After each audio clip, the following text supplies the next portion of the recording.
everybody, what's going on? Hope you're all well and all that sort of crap.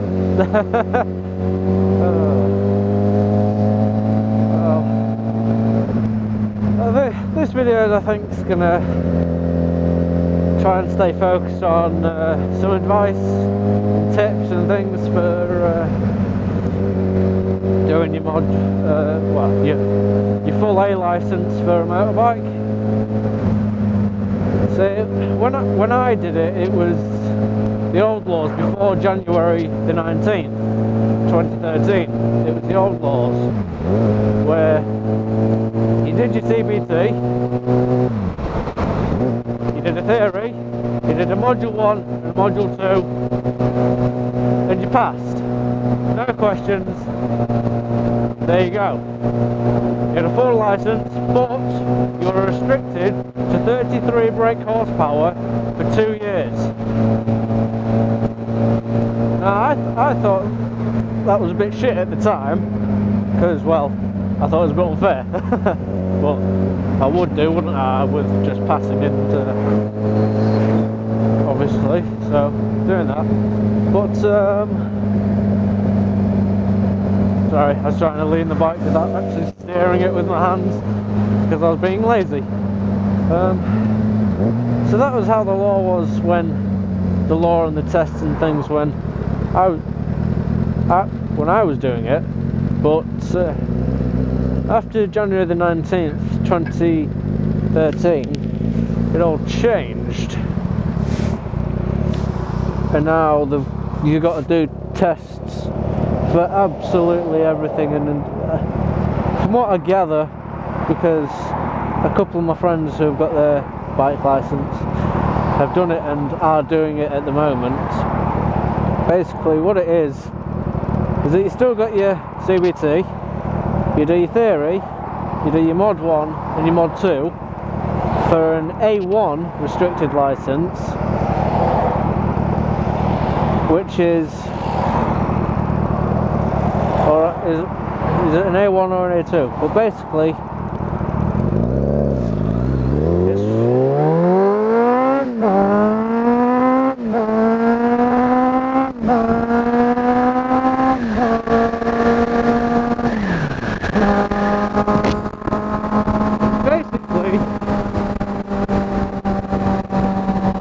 either an A1 or an A2 license, I can't remember what it is, but you are restricted to, again, you are restricted to a certain brake horsepower for 2 years. But you are only allowed to ride basically around, well, up to a 750, basically restricted for the 2 years. And you can either choose to do another module 1 and a module 2, which would allow you to ride any bike you want unrestricted, which is a full A license now, or you can choose to stay on your A1 or A2 license, whichever it is, and you can stay restricted for however long. There's no expiry date on that now, but you have to wait a minimum of 2 years before you can do your test to go onto a bigger bike. So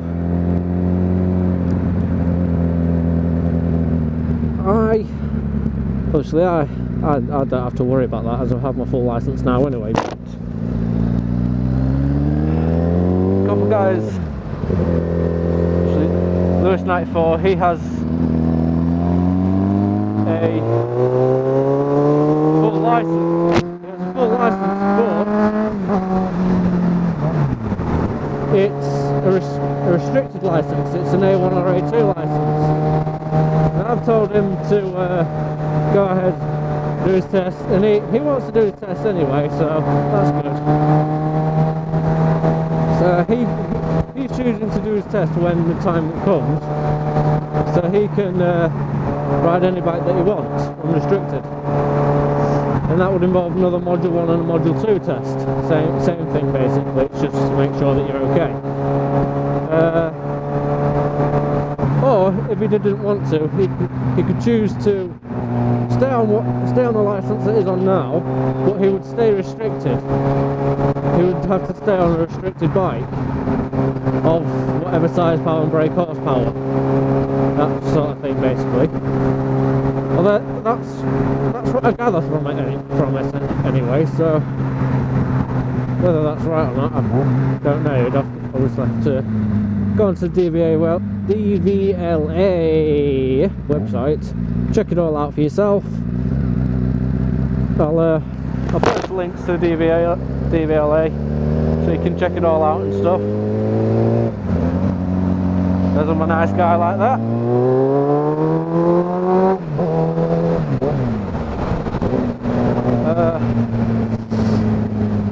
What's going on here? What's going on here? What's going on here? So yeah, so right, that's basically how the system is now. So I guess the same tips and advice works for both licenses, whether it was the old one or the new one.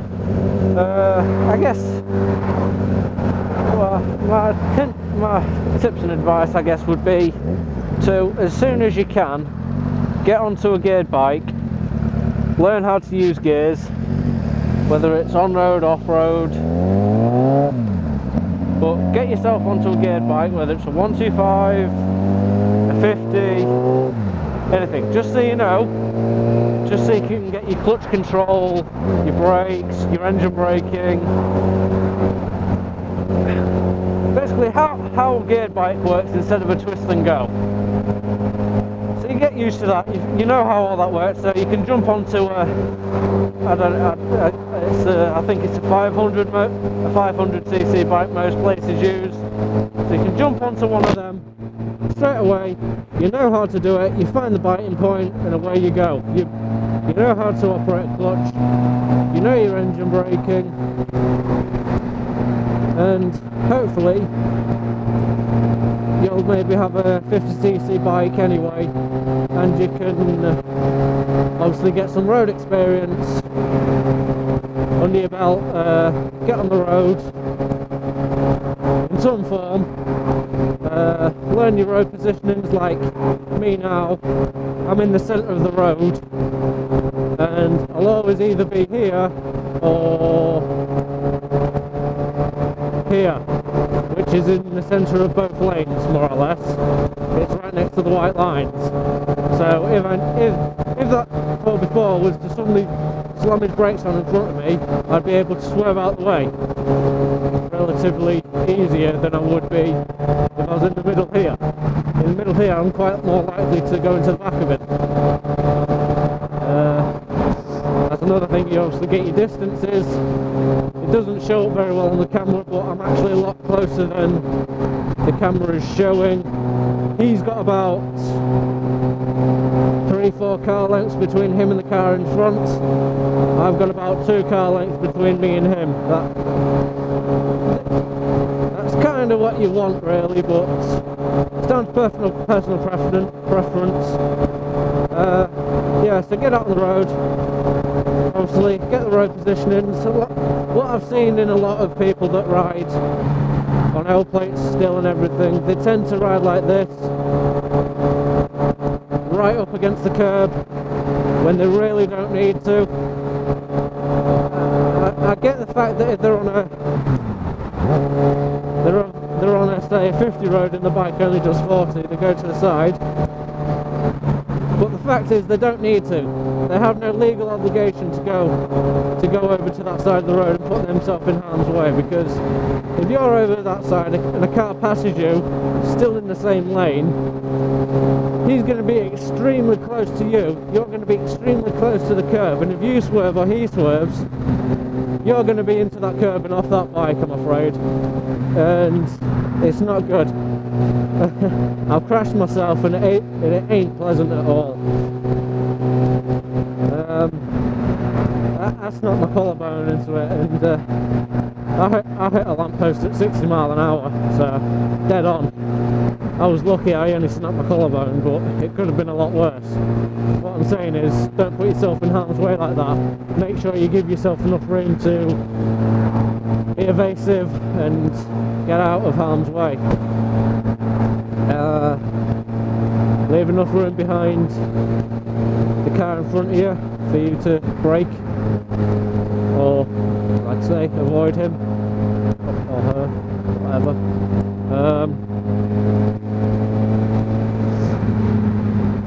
So it's just get yourself some road experience, get yourself on a geared bike with a clutch,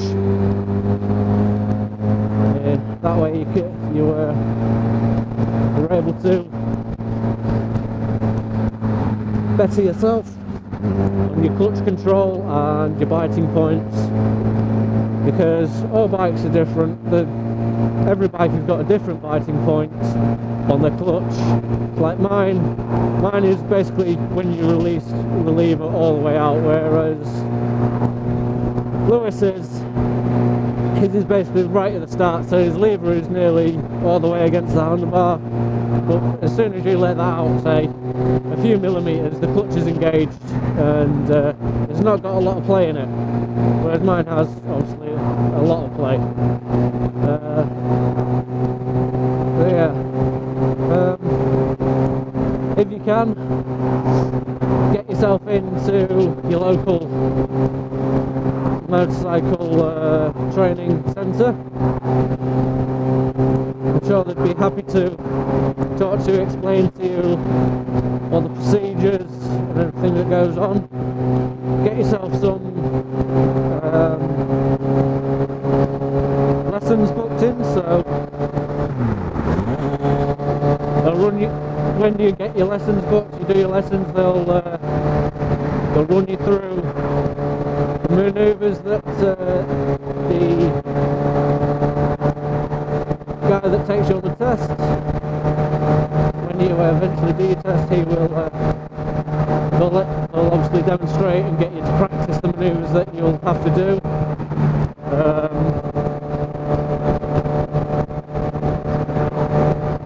That's for the on-site manoeuvres. That's the module 1. For module 2 training, they will take you out on the road. They'll monitor you. They'll basically give you a CVT. But that's all the module 1 and module 2 are, is an extended CVT split in half. Whereas the CVT, you got the manoeuvres and road riding all in, say, an hour. Module 1 and module 2 is an hour each, and each module covers a different section. So module 1 is on-site manoeuvres, module 2 is road riding and stuff like that. Get those done, get used to the feel of the bikes that they use, that you will be using for your test, if you do your test through them, obviously. Yeah, I guess I don't really have much more to say on the matter. For giving you all advice and tips, really. Get yourself some good gear, get some nice thick gloves for winter, some nice breathable ones for summer. Get a nice armoured jacket, leather or textile, both are great. Advisable to get some armoured trousers. You can get jeans, you can get proper bike ones, leather or textile. Like I say, you can get jeans as well with armour built in, so you don't look foolish. I've got jeans, they're Kevlar, they're brilliant. They're pretty waterproof, windproof, all that sort of stuff. Get yourself some half decent boots, because you don't want them falling apart on you while you're riding and things. So I use my army steel toe cap boots mainly, but I do have 2 sets of boots for track days and when I'm in my full bike gear. The most important thing, get yourself a good lid. Good helmet is the key to any biker. If you've got a shit lid, you crash, you will not make it, unless you're extremely lucky. You don't have to believe all this stuff about, oh, if you drop your lid you need to get a new one. That doesn't matter. I've dropped my helmets many times and I've crashed in the same helmet a couple of times, and it's never affected me, although I'm a bit insane. But what does matter is, obviously, all helmets are made to a certain standard, but the more pricier ones are made to a bit better standards and offer a bit more protection, comfort, things like that. Some of them even have accessories, Bluetooth, all that sort of stuff. Sun visor, you know the deal. Basically, just get yourself kitted up properly, get yourself ready for being on the road, and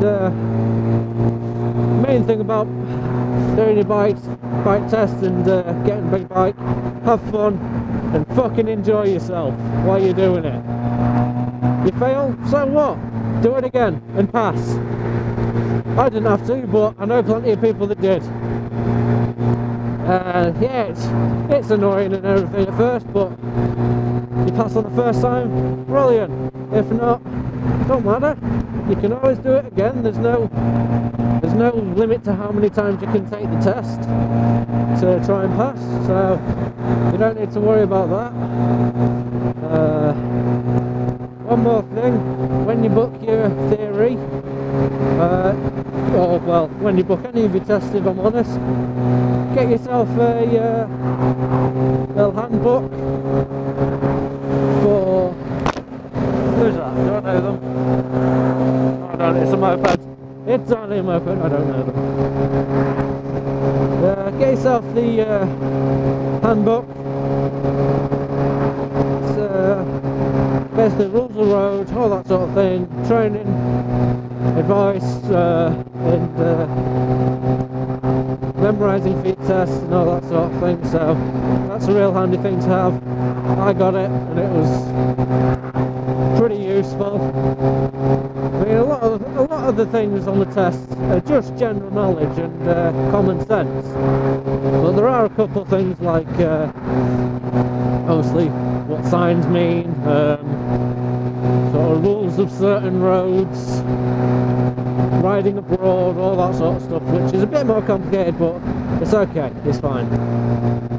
Unless you're planning on doing a lot of touring, I wouldn't worry too much about it, but always just research it and revise it just to make sure, because you never know what's going to pop up on your test. It's always pretty random set of questions, so yeah. So yeah, I hope this video has helped a few of you. Even if it's helped one of you, still that's an achievement for me. And to everyone that's doing the test or partway through the test or planning on doing the test, I wish you the best of luck. And if you're in the UK, hopefully we can meet one day and we can go for a ride. There's more the merrier, you know.